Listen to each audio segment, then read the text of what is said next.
Hello guys, ഇന്ന് റിലീസായ നമ്മുടെ ചാക്കോച്ചന്റെ ഒരു ദുരൂഹ സാഹചര്യത്തിൽ നിന്നുള്ള സിനിമ കണ്ടിട്ടുണ്ടായിരുന്നു. അപ്പൊ നേരെ സിനിമയിലേക്ക് വരാം.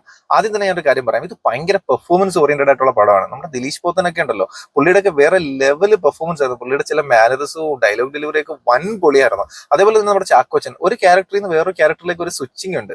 ആ സമയത്തേക്കുള്ള പെർഫോമൻസ് തീയായിരുന്നു, ഭയങ്കര കിടില പെർഫോമൻസ് ഓറിയന്റഡ് ആയിട്ട് ഭയങ്കര വാല്യൂ ഉള്ള ഒരു സിനിമയാണ്.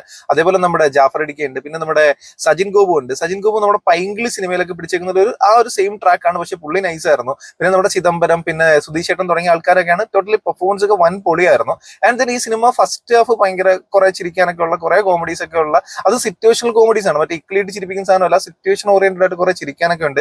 ആൻഡ് സെക്കൻഡ് ഹാഫ് കുറെ ഇമോഷണൽ ആണ്, കുറച്ച് ലെന്തി ആയിട്ട് സെക്കൻഡ് ഹാഫ് എനിക്ക് ഫീൽ ചെയ്തിരുന്നു. ആൻഡ് ക്ലൈമാക്സ് ഒക്കെ എത്തുമ്പോഴത്തേക്ക് വേറൊരു മൂഡാണ്.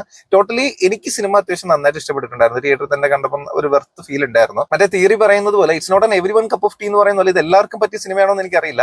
പക്ഷെ ഇവരുടെ പെർഫോമൻസ് കാണാൻ വേണ്ടി മാത്രം നമുക്ക് തിയേറ്ററിൽ പോയാൽ കൂടി വെർത്തായിട്ടാണ് എനിക്ക് ഫീൽ ചെയ്തിട്ടുണ്ടായിരുന്നത്. എനിക്ക് എന്തായാലും സിനിമ നന്നായിട്ട് ഇഷ്ടപ്പെട്ടു. ഇനി നിങ്ങൾ ആരെങ്കിലും സിനിമ കണ്ടിട്ടുണ്ടെങ്കിൽ നിങ്ങളുടെ അഭിപ്രായം എന്താണെന്നുള്ള ജസ്റ്റ് ഒന്ന് കമന്റ് ചെയ്തേക്ക്. ബൈ.